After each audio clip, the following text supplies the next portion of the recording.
une seule prière, fasiq, on dit fasiq, fasiq, ça veut dire c'est un pervers, il a fait un très grave péché. Une prière, que dit-on, celui qui ne prie pas toutes les prières, ou un jour, ou 2 jours de prière, ou 3 jours, il dit non, mais moi je travaille, et le travail c'est ibada, c'est une adoration. Allahu Akbar. Alors, tu laisses cette adoration pour cette adoration?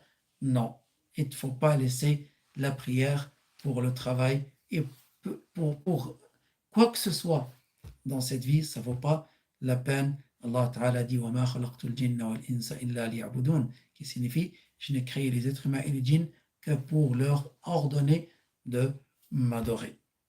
Voilà, ça c'est ça, c'est ça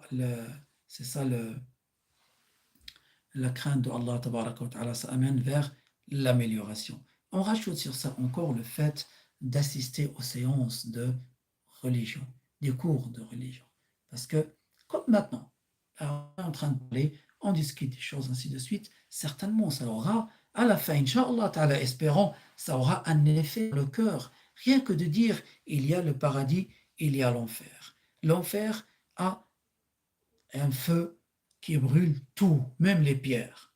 Ah, ça fait bouger le cœur, le fait de dire qu'il y a un jour du jugement. Ça doit faire bouger le cœur. Si ton cœur ne bouge pas, parce que tu entends le châtiment de la tombe et que tu seras questionné dans la tombe par les anges, ils vont t'asseoir, c'est qu'il y a un grave problème. Si ton cœur ne bouge pas à ça.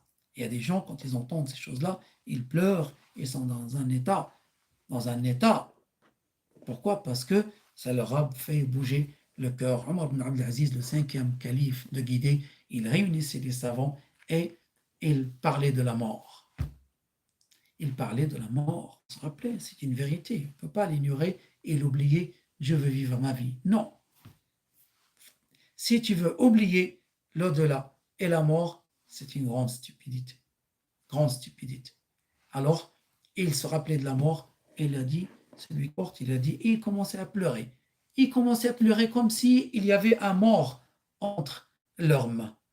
Je demande à Allah Ta'ala la protection dans quel état nous sommes aujourd'hui, que Allah Ta'ala améliore notre état. Je rajoute sur ça le fait de veiller, plutôt d'assister aux séances de religion, faire du dhikr. Faire du dhikr. N'attends pas le vendredi pour faire dhikr. N'attends pas une occasion de se réunir avec les musulmans pour faire le dhikr. Fais le dhikr aussi tout seul. Parce que le dhikr fait raviver les cœurs.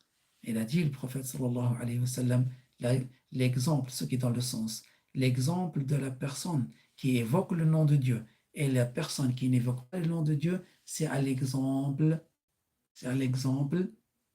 du mort et du vivant. C'est fini. C'est assez clair. Le mort, il est mort parce qu'il ne fait pas de dhikr. Il est comme un mort. Et celui qui est vivant, c'est celui qui fait un dhikr. Il nous l'a indiqué le prophète sallallahu alayhi wa sallam.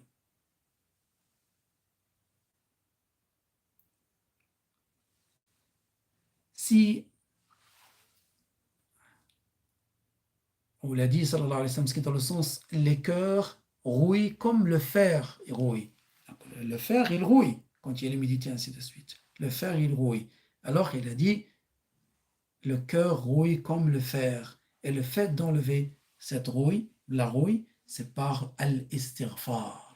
Le fait de faire beaucoup al-istighfar, de n'importe quelle manière, astaghfirullah, Allahumma ghfirli, peu importe comment, astaghfirullah, faire ça beaucoup de fois dans la journée, des centaines même de fois, ça ravive le cœur et ça enlève la rouille, des points noirs qui se mettent sur le cœur et du coup il devient dur. Qu'Allah Ta'ala nous en protège. Amin. Donc, assister aux séances de religion, faire du dhikr, soit en groupe, soit tout seul, et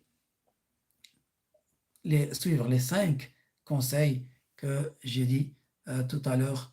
Barakallahu fikum. Je demande à Allah tabaraka wa ta'ala qu'il fasse que nos cœurs soient en bon état et qu'il améliore notre état et qu'il nous fasse mourir sur l'islam et qu'il nous maintienne sur l'islam jusqu'à la mort.